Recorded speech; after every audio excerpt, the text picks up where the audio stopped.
Hey everyone, it's Anna Wheaton here from Nudge Nudge Ink, popping on to show you a card using the Warmest Heart bundle and a technique called paper piecing. Not paper piercing, but paper piecing.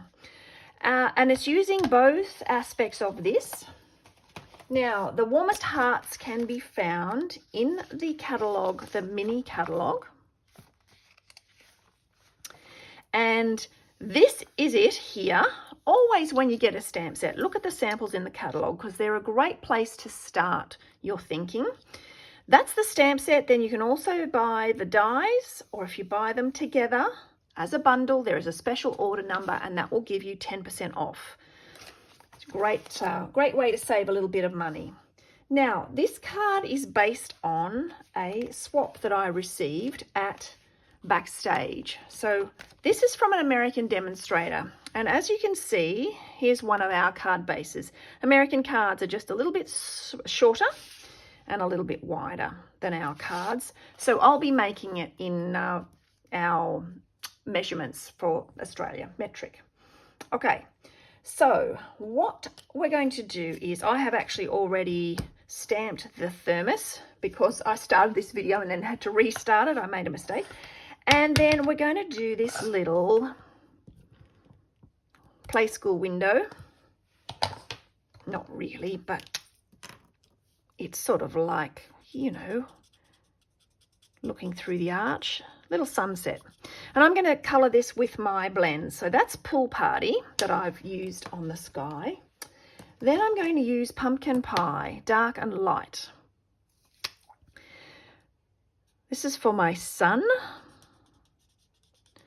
Sunrise or sunset, I think it can be either. And I'm just picking out every second panel there with the light and then coming back in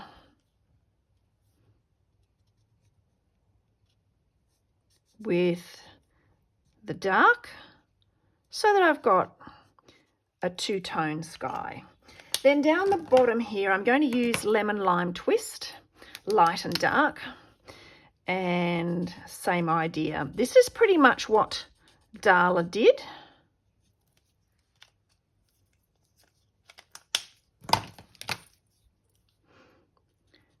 So I'm copying her colouring. Okay, so those two now have to be cut out with the dies. So there is a full metal die, not a full metal jacket, full metal die for that thermos and for that window, and especially because one of them is quite small, I'm just going to grab some washi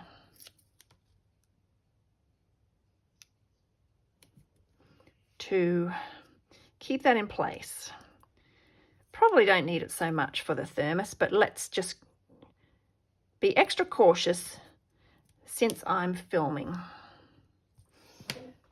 And then these are both little, so they're going to fit through my mini stem.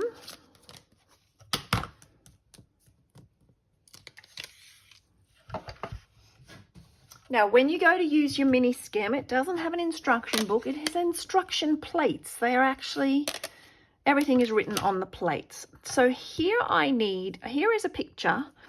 It says use with thin dies, but usually I just look for the picture. So there's a die and it shows you the platforms. So I have to use platform 1, then a 2, then put the die in paper, then another 2.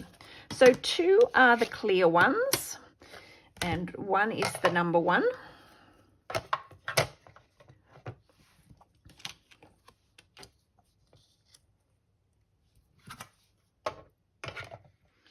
And no, just going to give this a little bit of a shift. Not sure if you could see that that was just a little bit crooked, so let's make it right and send that through.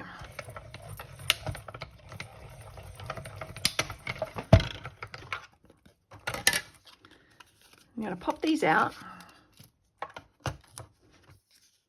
I'll deal with the dies later.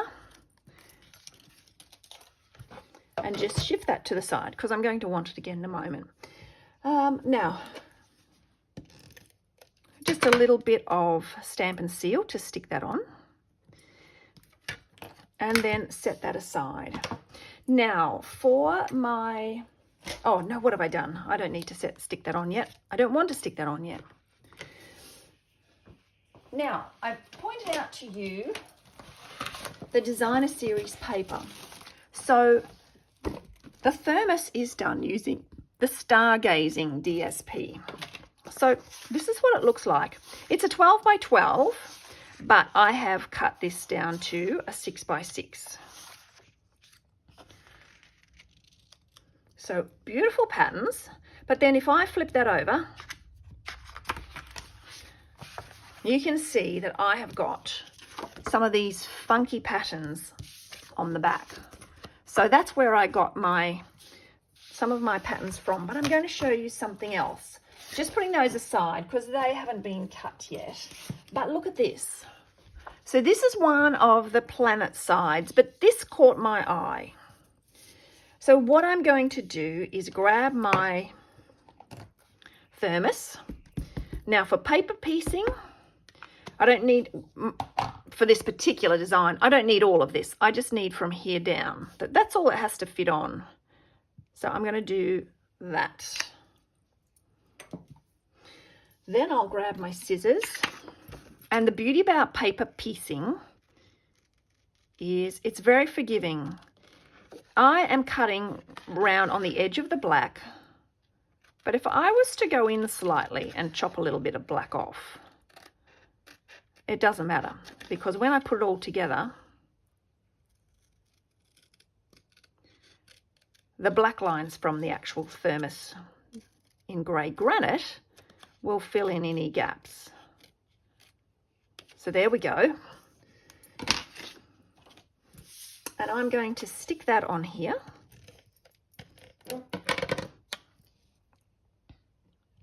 Like so. And there I have a funky pattern on my thermos. Now I can add this. Still got it sticky on. Okay, put that to the side. Now, one of the colours in the DSP coordination list is Floaty Flamingo. So that's what I've chosen this time round.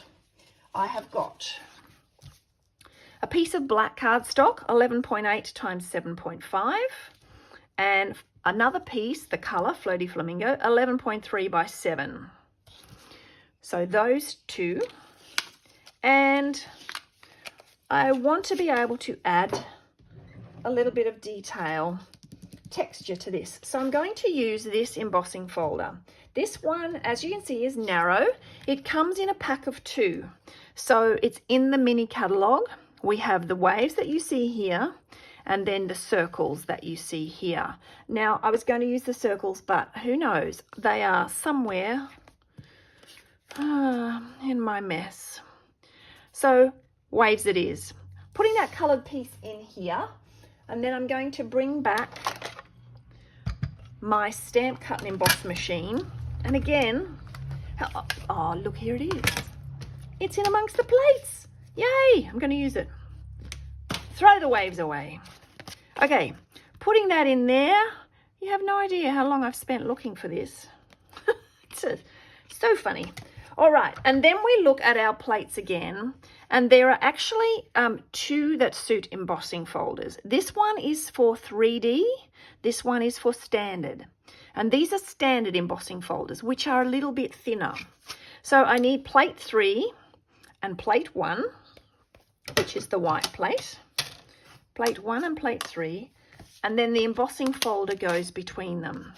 When you are feeding your embossing folder through, make sure you always go hinge first, because that allows there to be, it's sort of like any squeezing can be let out the other end. Whereas if I'm going the opposite way, if it's slightly wrinkled and it hits that, it gets squeezed towards that fold, then that fold is going to get stressed. Look at that. I never thought I'd see that pattern again. Okay. That we are going to then add to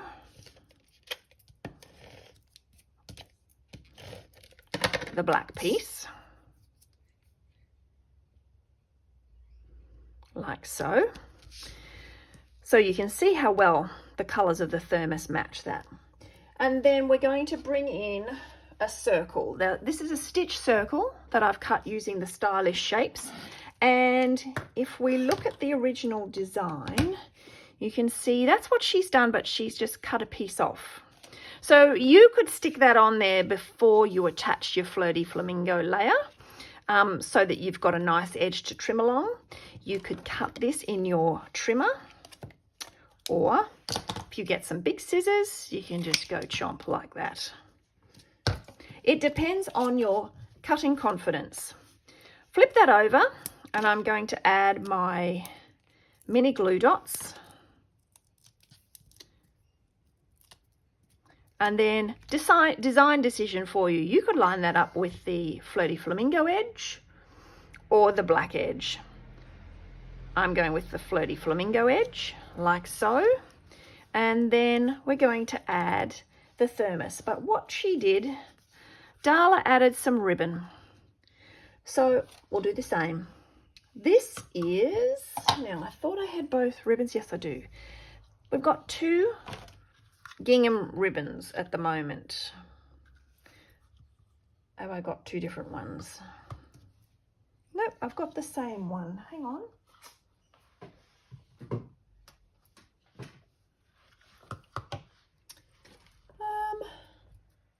I have got the one from, this is funny.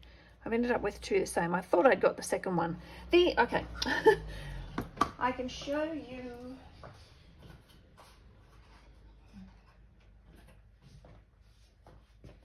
Here's the pack.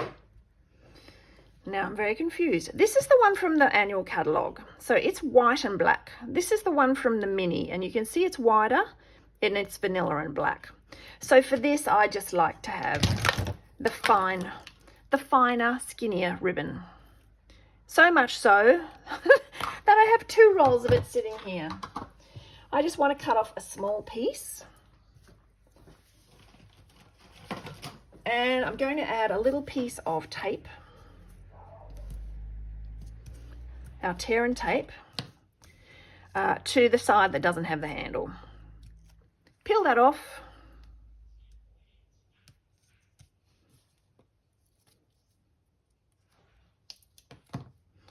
And then I'm going to curl this over.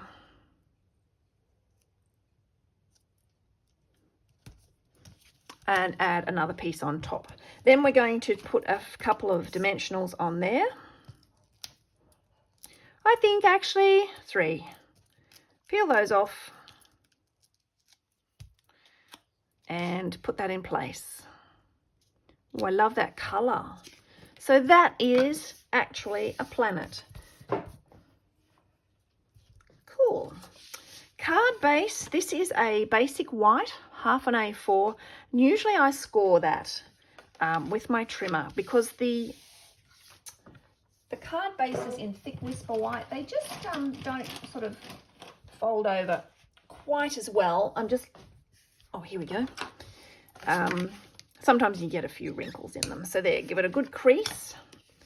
And I'm going to add this. My seal has just run out.